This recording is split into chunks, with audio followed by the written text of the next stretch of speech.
السلام عليكم ورحمة الله وبركاته. أهلا بيكم في فيديو جديد من سلسلة تعلم مبادئ المحاسبة المالية للمبتدئين. اتكلمنا في الفيديوهات اللي فاتت عن الأصول، الأسيتس والديبريشيشن، علاج الأصول. في فيديو النهاردة بقى هنتكلم عن تاني نوع من الحسابات معانا، هو اللايبيليتيز أو الالتزامات. اللايبيليتيز حسابات كريدت، طبيعة الحسابات دي كريدت. تمام.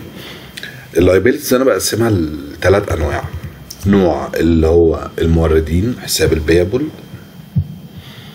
ده الحساب اللي بنسجل عليه حركات الموردين. تمام.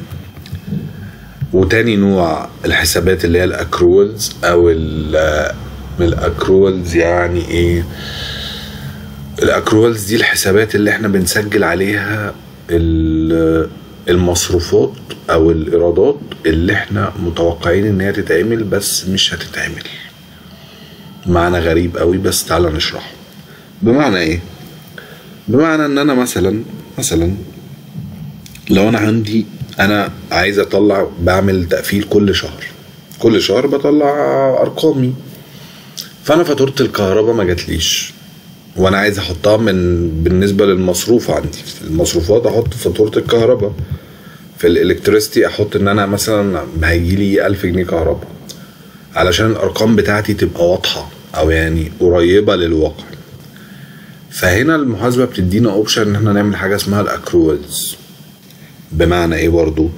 ان انا بعمل قيد، بقول انا بدل ما اثبت المصروف لسه ما جاليش، والكلام ده ينطبق على المرتبات وعلى الحاجات كده. لو انا مثلا بقبض بعد يوم او في اول الشهر الجديد بقبض يوم واحد، وانا عايز اقفل الشهر، وانا المفروض احط مرتبات، احط مثلا 100,000 جنيه مرتبات بصرفها. فانا هعمل ايه وانا لسه ما صرفتش المرتبات فعليا؟ ما عملتش القيد بتاع الصرف او ما قبضتش الناس انا بقبضها يوم واحد، وانا عايز اقفل يوم 30 او 31 على حسب الشهر يعني. فانا بعمل ايه؟ فانا هنا بعمل حاجه اسمها الاكروال سالري او الاكروال عموما اكسبنسز لاي مصروف بيتعمل. طيب بعمل برضو ايه الفكره؟ الاكروالز هنا ان انا بعمل احتياطي او مش احتياطي، يعني عشان الاحتياطي دي ليه علاقه بالبروفيجن.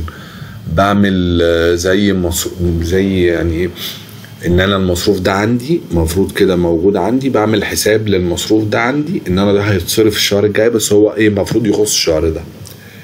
فطيب تعالى كده نشوف الكلام ده. احنا مثلا هنطلع مرتبات، المرتبات عندنا مثلا 100,000 جنيه. فاحنا هنقول ايه؟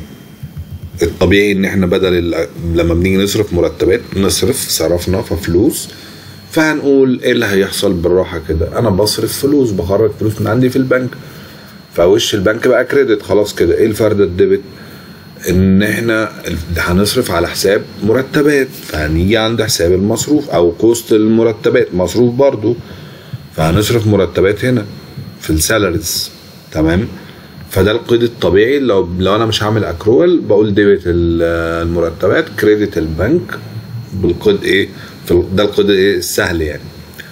طيب فانا المرتبات هصرفها الشهر الجاي، فانا هعمل ايه بقى؟ بدأ هشيل هنا فردة البنك عشان انا فعليا لسه ما صرفتش حاجه، واحط مكانها حساب الاكروت سالاريز. فهقول ديبت البنك، ديبت المصروف مرتبات، سالاريز اند ويجز مثلا. انا بوريك الكلام برضو بالكود عشان تبقى الدنيا واضحه قدامك. هو ديبت ب100,000 جنيه. كريدت الطبيعي يبقى البنك، لا احنا هنحط هنا الاكرود سالاريز. الاكرود سالاريز ب100,000 جنيه. ويبقى كده ايه؟ انتري المرتبات جاهز. لما اجي بقى اعمل المرتبات او اصرف بقى فعلي، بعمل ريفرس للانتري، بعكسه او بقى يعني بعمل انتري يلغي الانتري، ان انا بقول السالاريز ده اللي هو الديبت بوديه كريدت والكريدت بوديه ديبت، وبعكس الانتري وبعمل الانتري الصح اللي هو ديبت المصروف كريدت البنك.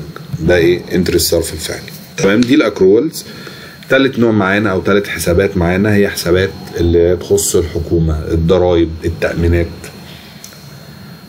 فده بالنسبه لنا اللايبيليتيز. الحسابات دي اللي انا مثلا بعمل ضريبه القيمه المضافه، وانا قلنا عن الضرايب في فيديو منفصل لوحده علشان اشرحها، الحاجات اللي بنستخدمها اكتر حسابات في مصر او اكتر انواع ضرايب. ده بالنسبه لي حساب اللايبيليتيز والحسابات اللي جواه. اعمل سبسكرايب للقناه وسيب لي كومنت لو عندك اي استفسار، واشوفكم في فيديو جديد ان شاء الله. السلام عليكم.